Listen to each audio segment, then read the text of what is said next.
Citation. Cette critique, empruntée par René à Fichte, vaut pour la transformation pragmatique de la loi morale en loi éthique du consensus, effectuée par Appel et Habermas à Francfort. Là où chacun ne peut juger de ce qu'il a à faire, à dire, à désirer ou à connaître qu'au nom de tous les allocuteurs d'une communauté idéale virtuellement infinie,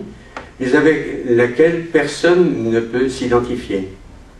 Cela implique-t-il qu'on doive identifier dans l'exercice de la communication une instance impartiale, toujours déjà présente dans les conventions réglant l'énonciation des actes de parole, ou bien à construire comme consensus politique, dans une discussion sans contrainte au sein de l'opinion publique, une instance semblable à celle à laquelle Fichte accordait le droit de faire violence à toute violence, une instance analogue à l'État, donc une instance impartiale. L'orientation pratique qui conduisait Fichte à concevoir l'arbitre entre des vouloirs d'individus sensibles qui veulent les mêmes choses pour survivre,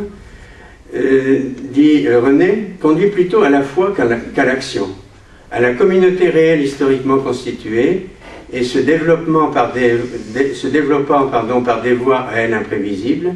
elle se contente de lui substituer, elle aussi, le concept d'une communauté idéale issue de sa propre réflexion.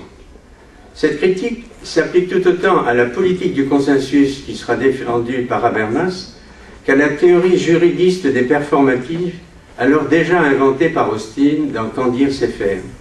On sait qu'Austin voit dans les énonciations où il suffit d'exprimer l'action qu'on fait en parlant pour la faire effectivement, il voit le lieu d'un agir commun réglé par la convention performative, le jugement social commun, transcendant aux individus, qui leur permet d'identifier en toute situation sociale ou interpersonnelle ce qu'il convient de dire ou de faire, le kairon de l'énonciation, le kairon de l'action.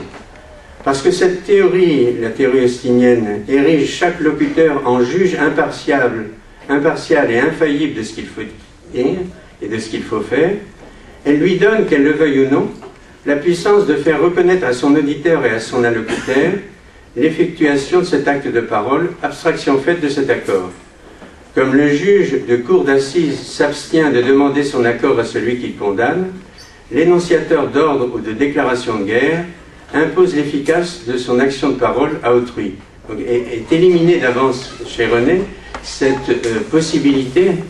de trouver une sorte de transcendance dans les conventions, à la façon d'Austin. Le rôle d'arbitre dévolu par Fichte à l'État se voit ici confié à l'usage d'une langue donnée dans la mesure où elle se voit dépositaire de ces conventions performatives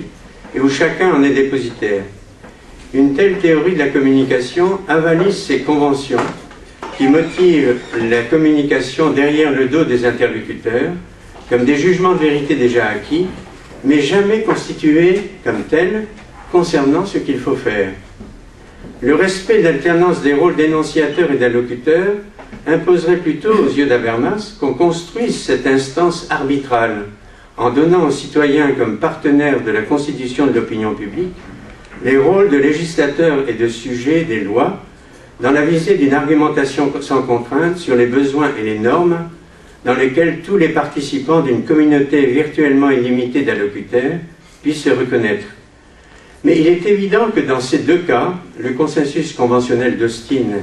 et le consensus dit post-conventionnel d'Habermas, dans les deux cas,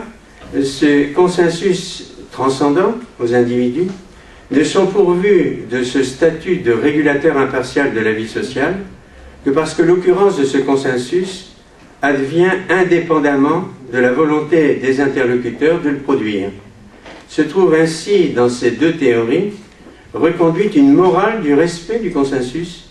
inconditionnellement valide, abstraction faite du jugement de vérité que portent les interlocuteurs sur l'objectivité de son contenu, sur le fait qu'ils s'y reconnaissent ou non.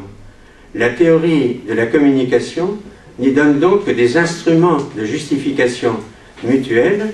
mais la communication elle-même, par ces théories, elle y est idéalement arrêtée une fois pour toutes, dans la mesure où ces résultats sont présumés déjà là, une fois pour toutes, dans les conventions ou dans les lois politiques à inventer et à faire accepter.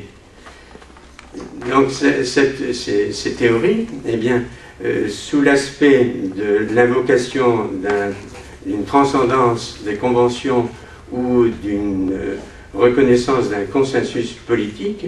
elles mettent un cran d'arrêt à toute communication d'avance.